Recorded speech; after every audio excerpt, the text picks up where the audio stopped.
Hello students, this video lesson is going to be about types of equations of lines, or in other words, forms of linear equations. There's three main different types of forms that a linear equation can be written as. The first one that we're going to talk about is the slope-intercept form.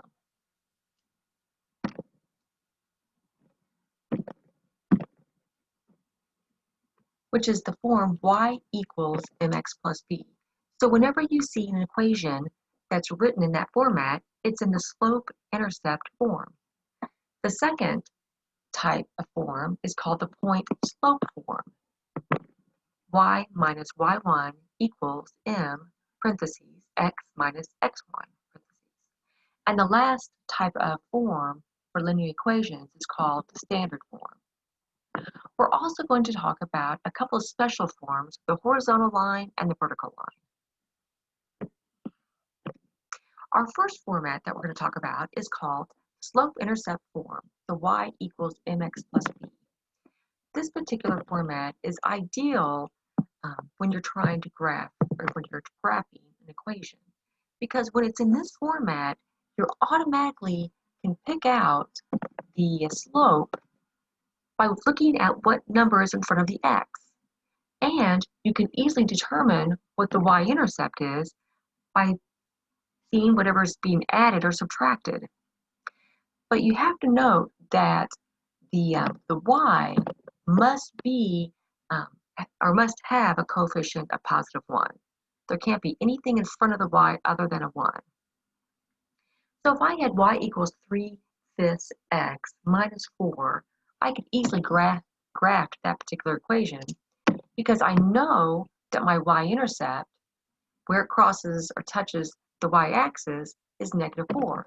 So I could go straight to 0, -4. Notice that the x value of the y-intercept is 0.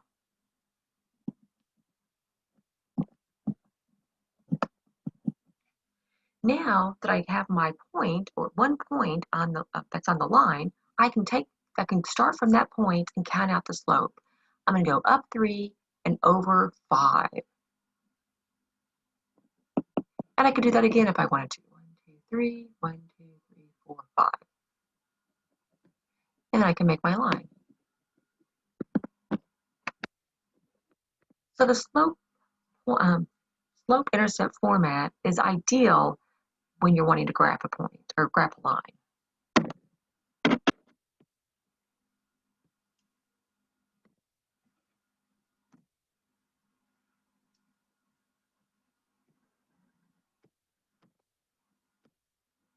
Okay, sometimes you might be asked, write the equation of a line that has a slope of 4/9 and a y-intercept of 7. So the first thing you want to do is you want to write your formula down, y equals mx plus b. And then in place of the m, you're going to write 4/9. And in place of the b, you're going to write 7.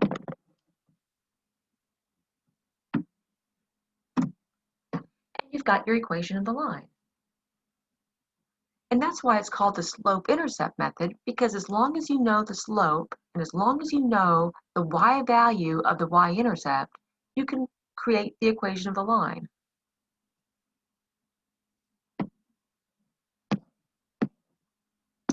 The next particular form is called the point-slope form. And this particular form, you want to know a point and you want to know the slope. So if you know those two things, you can just plug those values into your formula. Now, I often encourage students to go ahead and underneath the point, write x1, y1, because that represents the x1 within the formula and the y1 within the formula. And then also the slope is going to be the m. So I just plug those values in. Y minus my 6 equals 1/2 parentheses x minus 4. So here's another example. Write the equation of a line that has a slope of 1/3 and goes through the points 3, negative 4. So again, I'm going to write x1 underneath the 3, and I'm going to write y1 underneath the negative 4.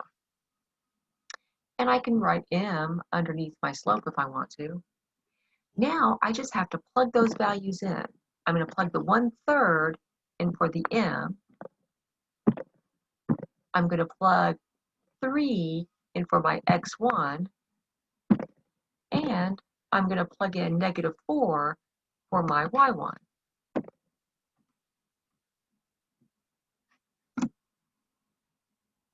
And I've got my equation.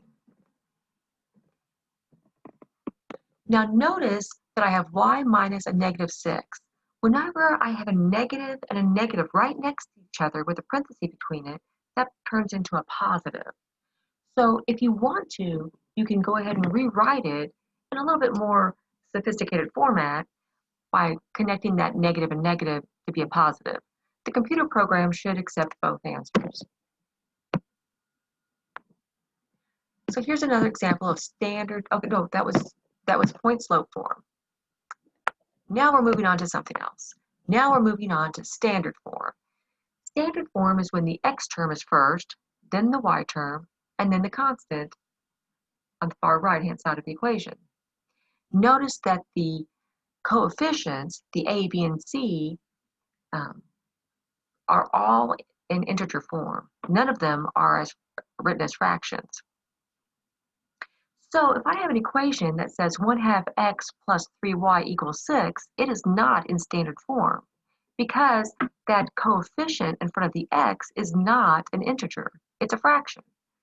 So I'm going to have to multiply something to both sides of the equation so that that fraction will no longer be there.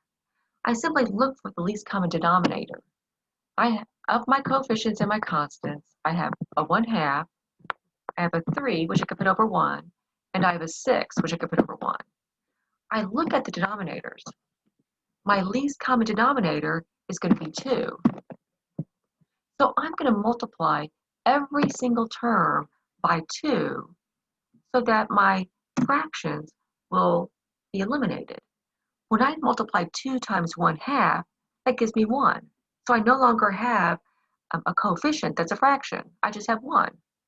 And then I take 2 times 3, which gives me 6, and 2 times 6, which gives me 12.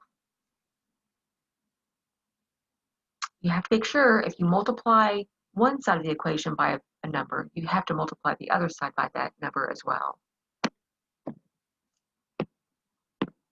So here's another equation that is not in standard form.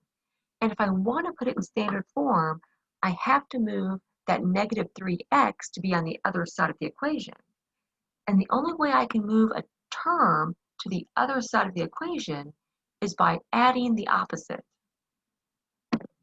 So if I add 3x to the right, I have to add 3x to the left.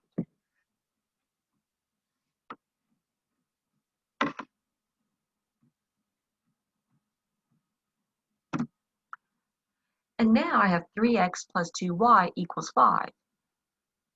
All of the coefficients, the 3 and the 2, are not fractions, and neither is my constant on the right.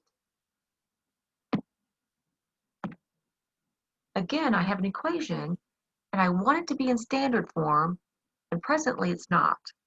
So what I'm going to have to do, in this case, in order to get that 3x to the other side, I'm going to have to subtract it from both sides.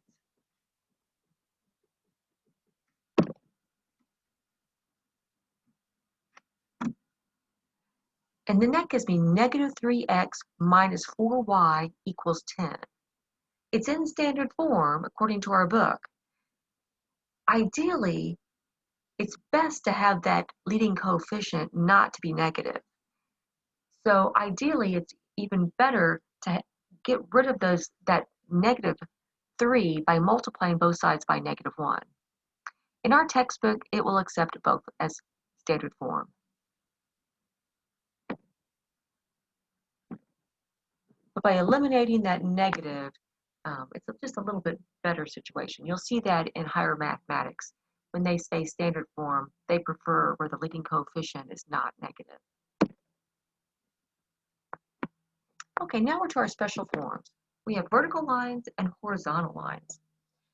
Whenever I have an equation and it's just x equals 6 and I have no y value, what that tells me is that my x value will always be 6 no matter what. And my y value can be anything I want it to be. So when I go to graph those points, I can make those as ordered pairs. I'm going to go over 6 up 1, over 6 up 2, over 6 up 3. I'm going to get a vertical line. Try that again. There we go. And a vertical line has an undefined slope. Now, if I have an equation, y equals -3, I have no x value. They give me my y value, therefore my y value will always have to be that value, in this case -3. And my x value can be anything I want it to be.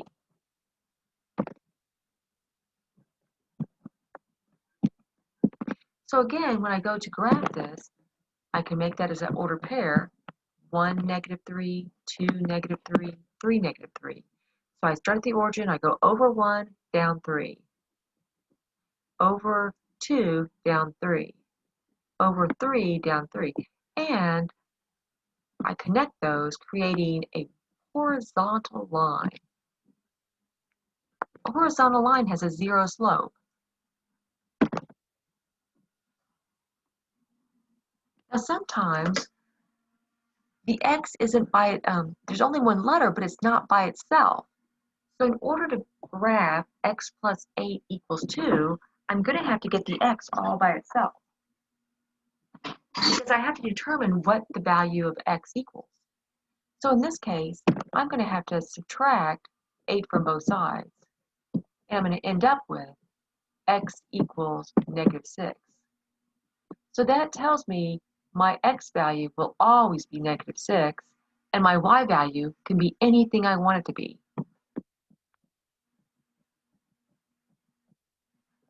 So it's going to be -6, 5, -6, 3, -6, 0. Those are all valid points on the equation of x equals -6. Okay, so now for y minus 2 equals 4, in order to graph that, I'm going to have to get the y by itself. So I'm going to have to add that 2 to both sides, giving me y equals +6. So now in this case, my y value is always going to be 6. And my x value can be anything I want it to be. So I can have over 1 up 6, over 2 up 6, over 3 up 6. And I connect those points, and I have a horizontal line. So if you only have one letter, you're either going to have a vertical line if you're given an x, or if you're just given a y, you're going to have a horizontal line.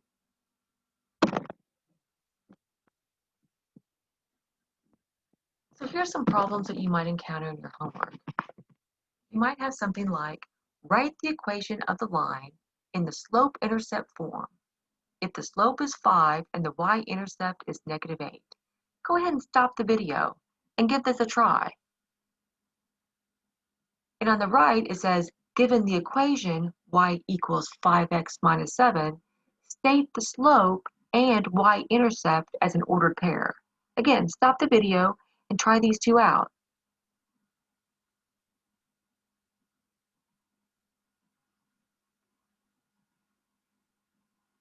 So how'd you do? You should have had y equals 5x minus 8.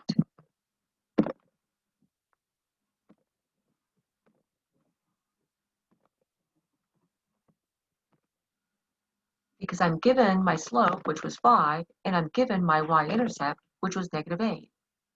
Now over here on the right, I can easily see that my slope is going to be 5. And my y-intercept as an ordered pair is going to be 0, -7. Because remember, the y-intercept is going to touch the y-axis, so you don't go left or right at all on the x. You're straight at the origin, and you either go straight up or down. And in this case, since it's -7, it's going to go down.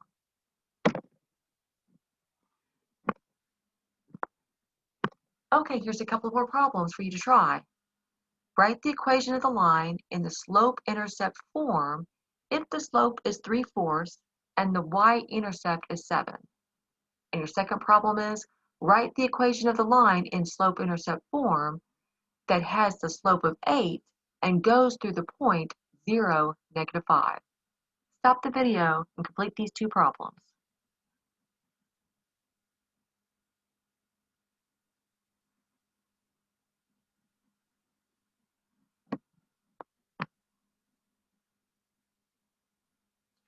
Okay, so how did you do? Again, my slope is 3/4 and my y-intercept is 7. So I'm simply going to say y equals 3/4 x plus 7. Now on the right, write the equation of the line, the slope form that has a slope of 8, oops,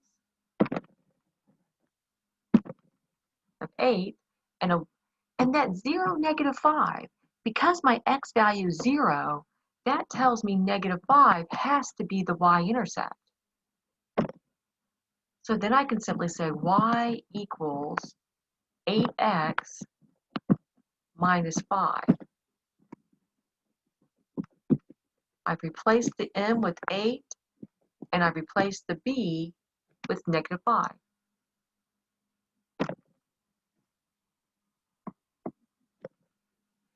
Now, I'm asked to take that equation, so we'll do this, y equals 3/4 x plus 7, and they want me to rewrite that in standard form. So stop the video and give it a try. You're going to have to put the x term on the left and get rid of all the fractions.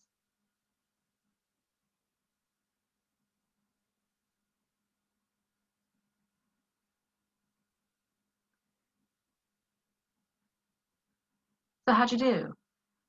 Often I like to get rid of the fractions first, personally.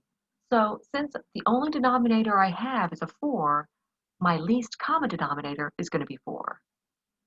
So I'm going to multiply the right-hand side by 4, and I'm going to multiply, I guess I said that backwards, the left-hand side by 4 and the right-hand side by 4. So over here on the right, I'm going to distribute, aren't I? So 4 times 3/4 is going to give me 3x. And 4 times 7 is going to give me 28. On the left, I'm just going to have 4y. So I've gotten rid of my fraction. Now, in order for it to be in standard form, I have to have the x term first. So I'm going to subtract my 3x from both sides. And I'm going to bring it up here. So now I have -3x plus 4y equals 28. And that's in standard form according to our book. Ideally, it's nice to have that leading coefficient not to be a negative. Therefore, if I was to multiply both sides by -1, I'm going to get 3x minus 4y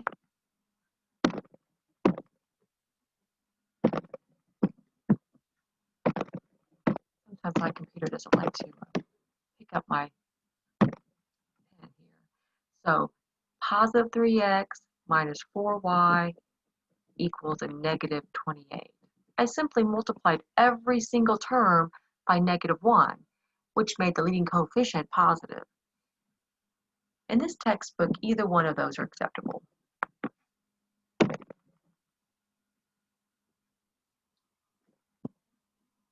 Okay, so now we've learned about the point-slope form, we've learned about the slope-intercept form, and we learned about the standard form. Sometimes we're given information and then we're asked to write the equation of the line in all three different forms. So I'm given information. I'm given 1/3 to be my slope, and I'm given 6/9 or 6,9 to be my point. So usually, no matter what format they tell me I have to write it in, I always start with the point-slope form first, if they give me a point and a slope. So I'm going to go ahead and replace my y1 with my 6, or my x1 is going to be 6, and my y1 is going to be the 9. So I'm going to say y minus 9 equals 1/3 parentheses x minus 6. And I've got my point-slope form. I'm done with step number 1. Now, in order to move that particular equation into slope-intercept form, I'm going to have to distribute my 1/3.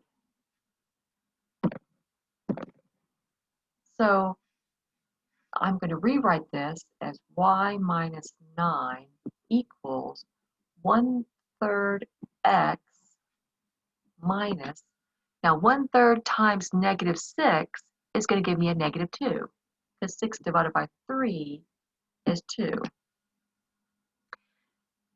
Now, in order to get my y by itself, I'm going to have to add 9 to both sides, which is going to give me y equals 1/3 x plus 7. Because -2 plus 9 is 7. I have different signs, so I really subtract. I had more positives, so my answer is going to be positive. So these two equations represent the same line. They're just in two different formats. Now my last form is the standard form. So now I'm going to take my slope-intercept form, and in order to have it in standard form, I can't have any fractions, can I? So if I have y equals 1/3 x plus 7, in order to get rid of that fraction, the only denominator is 3, I'm going to multiply everything by 3. I'm going to multiply my right-hand side by 3 and my left-hand side by 3, which is going to give me 3y equals x plus 21. Because when I distribute that 3, 1/3 x times 3, the 3's cancel to just 1x. Now, in order to make that in standard form, I have to move my x term to the other side. So now I have negative x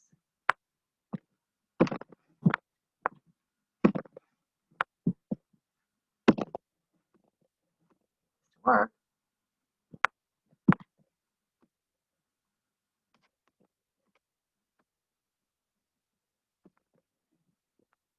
negative x plus 3y equals 21. Now, because my leading coefficient is a negative, ideally it would be best to make that a positive. So I'm going to multiply everything by -1, and I get x minus 3y equals -21. So either one of those is acceptable.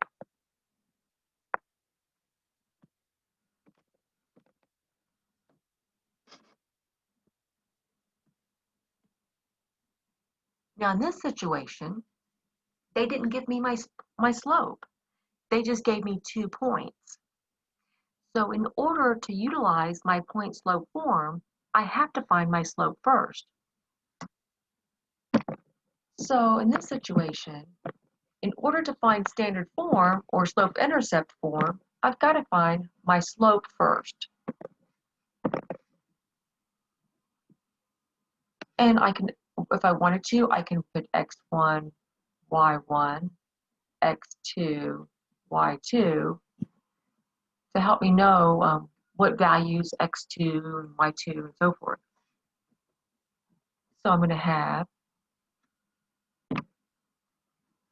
3 minus 9 over 2 minus a negative 4. Now when I have a negative right next to a negative, that really is going to become positive. So I could rewrite that as 3 minus 9 is going to give me negative 6. I go ahead and write that. And a 2 minus a negative is really going to be a plus 4. So now I have negative 6 over 6, which reduces down to negative 1. Now that I have my slope, I can create the equation of my line in the point-slope form. I have to have a slope and I have to know a point. Well, I have 2 points up here. I don't need them both, I just need one of them. It doesn't matter which one I pick, but I'm going to pick the 2, 3. So I'm going to say y minus 3 equals my negative 1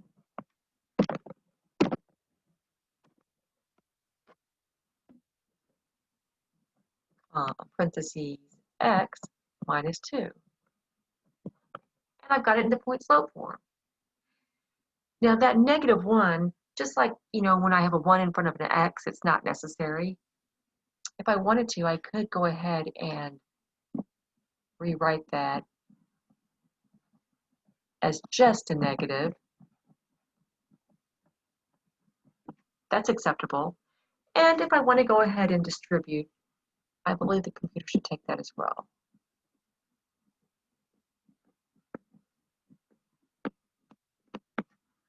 So all of those are in the point-slope form. Now, if I have to change that form to the slope-intercept form, all I have to do is add that 3, don't I? So now I have y equals negative x plus 5.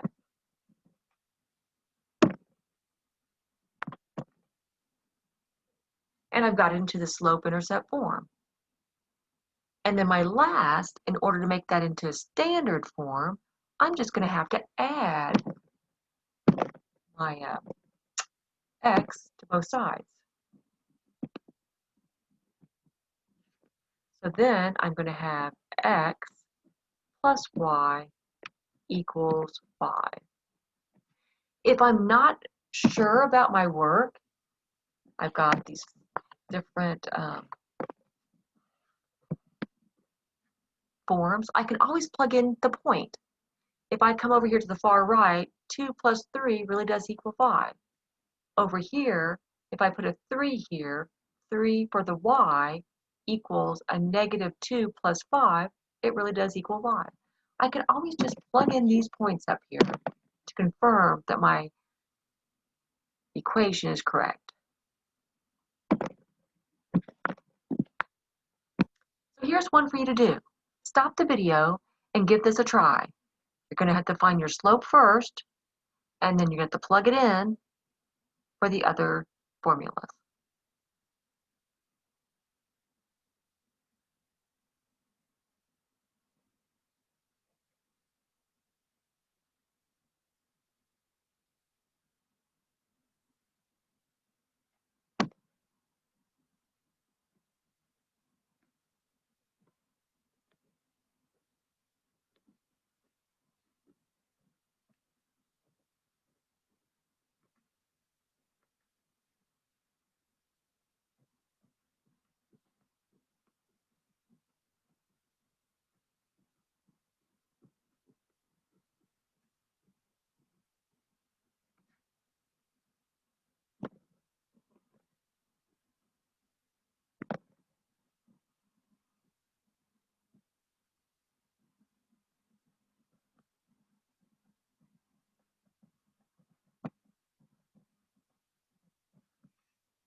And when I get my final answers, I can always confirm by plugging in my points.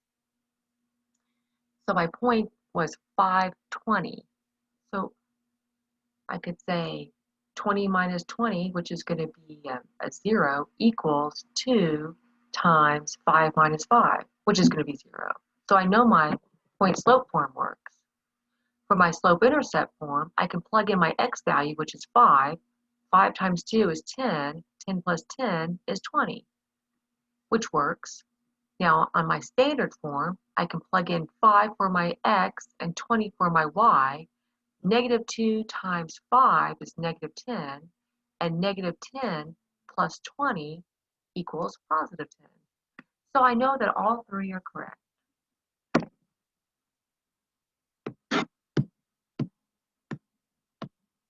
We've got one more we can do together. Oh, actually, this is what I want you to do on your own. Complete the below problem on paper, take an image, and upload it in the Module 2 Thursday's class participation problem. We'll also have a few problems on the 3.6 video. So I hope this was informative. If you have any questions, just email me.